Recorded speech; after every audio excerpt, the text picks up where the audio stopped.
बिहार के नालंदा और सासाराम में हिंसा का दौर भले ही थम गया है, लेकिन हिंसा वाले दिन क्या हुआ, किस तरफ से चले पत्थरों ने भड़काई आग, वो कौन लोग थे जो भीड़ को उकसा रहे थे, आखिर सबसे पहले हमला कहां हुआ, ये सब खुलासा प्रशासन की तरफ से दर्ज एफआईआर में हुआ। लेकिन इंडिया टीवी के पास मौजूद एफआईआर में सबसे बड़ा खुलासा हुआ है कि दंगे को लेकर प्रशासन की तरफ से दर्ज की गई 2 एफआईआर में हिंसा की वजह अलग अलग बताई गई है। एक एफआईआर शोभा यात्रा की भीड़ को हिंसक बता रही है, तो दूसरी में कब्रगाह के बाहर खड़े समुदाय विशेष को हिंसा के लिए जिम्मेदार ठहराया गया।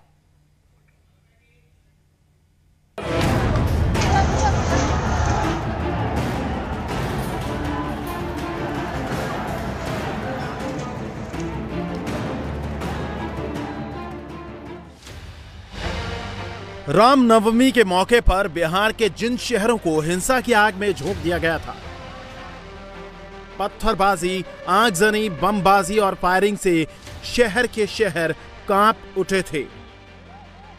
दंगाइयों ने ऐसा तांडव किया था कि लोग पलायन को मजबूर हो गए थे। यहां तक कि बिगड़ी कानून व्यवस्था की वजह से अमित शाह की रैली तक रद्द कर दी गई थी। अब इसी मामले में दर्ज 2 एफआईआर को लेकर विवाद खड़ा हो गया है। नालंदा के बिहार शरीफ में रामनवमी की शोभा यात्रा के दौरान हिंसा का जो नंगा नाच हुआ था, पत्थरबाजी हुई थी, आगजनी को अंजाम दिया गया, उसे लेकर लहेरी थाने में दर्ज 2 एफआईआर की एक्सक्लूसिव कॉपी इंडिया टीवी के हाथ लगी है। हैरानी की बात यह है कि दोनों एफआईआर में दंगा शुरू होने की वजह अलग अलग बताई गई है। खास बात यह भी है कि दोनों ही एफआईआर नीतीश सरकार के प्रशासनिक अधिकारियों ने दर्ज कराई हैं। एक एफआईआर धर्मेंद्र पंडित ने दर्ज कराई है, जो बिहार शरीफ के सदर अंचलाधिकारी हैं, जबकि दूसरी एफआईआर अंजन दत्ता ने दर्ज कराई है। ये भी बिहार शरीफ ब्लॉक के बीडीओ हैं। ये दोनों एफआईआर हिंसा वाले दिन यानी 31 मार्च को दर्ज कराई गई हैं, लेकिन दोनों एफआईआर में हिंसा की वजह अलग अलग बताई गई है। धर्मेंद्र पंडित ने अपनी एफआईआर में मुसलमानों को दंगा भड़काने के लिए जिम्मेदार ठहराया, जबकि अंजन दत्ता की एफआईआर में शोभा यात्रा में शामिल भीड़ को हिंसक बताया। धर्मेंद्र पंडित ने एफआईआर में लिखवाया कि जैसे ही शोभा यात्रा कब्रिस्तान के पास पहुंची, वहां खड़े समुदाय विशेष के कुछ लोगों ने गलत इशारे किए और शोभा यात्रा में चल रहे लोगों को भड़काया, जिसके बाद हंगामा शुरू हो गया। वहीं अंजन दत्ता की एफआईआर में कहा गया कि शोभा यात्रा में शामिल लोग हंगामा और नारेबाजी और तोड़फोड़ करते आ रहे थे। इसी को लेकर दोनों पक्षों में विवाद हुआ, जो बढ़ते बढ़ते दंगे में तब्दील हो गया। इससे पहले सासाराम में भी धारा 144 लगाने को लेकर 2 प्रशासनिक महकमे आमने सामने आ गए थे और अब 2 अलग अलग एफआईआर ने विरोधियों को नीतीश सरकार पर हमला करने का मौका दे दिया है। तुष्टीकरण की हद ये न करें कि बिहार में आज तक किसी हिंदू ने तजिया पर कोई पत्थर नहीं फेंका, ससुराम जल रहा हो, नालंदा का वोट लेंगे और नालंदा के हिंदुओं को संरक्षण नहीं देंगे उनके आस्था के जुलूस को। नीतीश बाबू, बहुत दिन हो गया, अब ये नहीं चलने वाला है। अलग अलग एफआईआर में जहां दंगे की वजह को लेकर विवाद हो रहा है, वहीं नालंदा और सासाराम में लोग अमन की खातिर हाथों में बैनर लेकर बाहर निकले हैं। शहर की शांति बिगाड़ने वालों के मंसूबों पर पानी फेरने के लिए कदम से कदम मिलाकर चलने की बात कह रहे हैं। नालंदा के बिहार शरीफ और सासाराम दोनों ही जगहों पर लोगों ने शांति मार्च निकालकर ऑल इज वेलकम मैसेज देने की कोशिश की। शांति बहाली के बीच नालंदा और सासाराम में सुरक्षा कर्मियों की 26 से ज्यादा कंपनियां तैनात की गई हैं। इनमें बिहार विशेष सशस्त्र पुलिस की 19, एसएसबी की 3, आईटीबीपी की 1 और आरएएफ की 3 कंपनियां शामिल हैं। इन सभी को दोनों जिलों में अलग अलग जगहों पर तैनात किया गया है।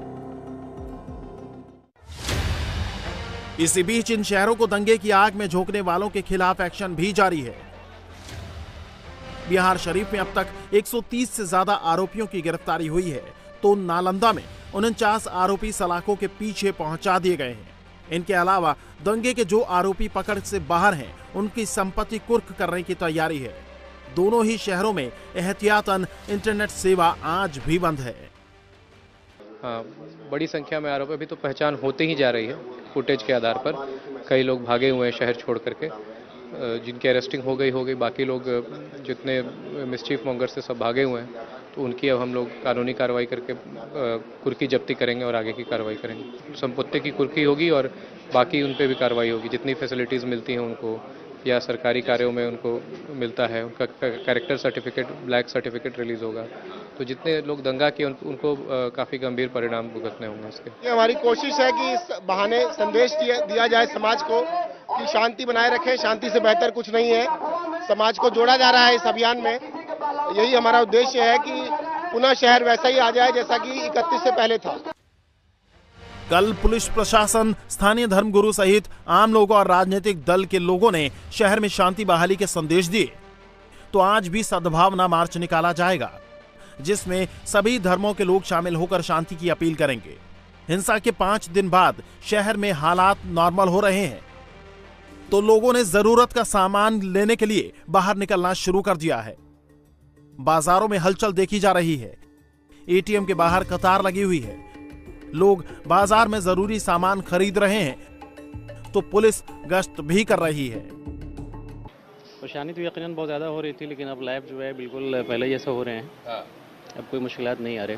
हाँ, काफ़ी दिक्कत हो रही है। सब्जी वगैरह लाने में समस्या आ रही है और दुकानें बंद है, तो ग्रोसरी शॉप वगैरह के बंद होने से भी दिक्कत हो रही है।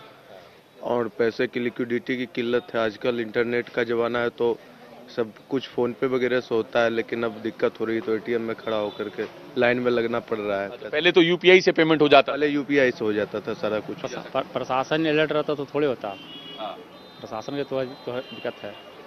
अब प्रशासन भी कह रहे हैं क्या खाके खादी ठीक रहे तो कुछ नहीं होगा।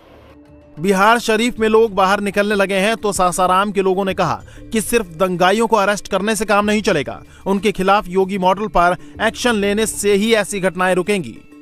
जब से हमारे योगी जी आए हुए हैं उत्तर प्रदेश में, तब से वहाँ हर क्षेत्र में विकास हो रहा है। हर क्षेत्र में विकास हो रहा है। लोगों की सोच बदल रहा है। अपराध का खौफ होना चाहिए, बुलडोजर का खौफ नहीं, अपराध का खौफ होना चाहिए। हम यही चाहते हैं कि इंसान के अंदर प्रशासन का भी खौफ होना चाहिए, अपने गलती हम कर रहे हैं उसका भी खौफ होना चाहिए। योगी सरकार बहुत अच्छा सरकार है और बिहार में तो ऐसा सरकार है नहीं। यहाँ भी ऐसा सरकार होना चाहिए जो तुरंत एक्शन ले।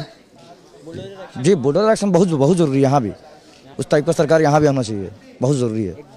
डर खौफ बहुत ज़रूरी है। ये लोग बेधाक पत्थरबाजी हो रहा है, इससे डर बना हुआ। अभी तो स्थिति सामान्य है।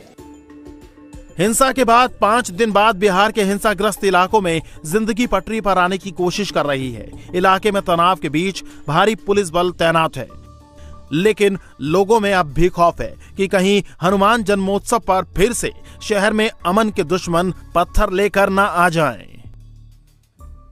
इंडिया टीवी हर वक्त हर जगह डाउनलोड करने के लिए सर्च करें India TV news Google play store या ऐप स्टोर पर।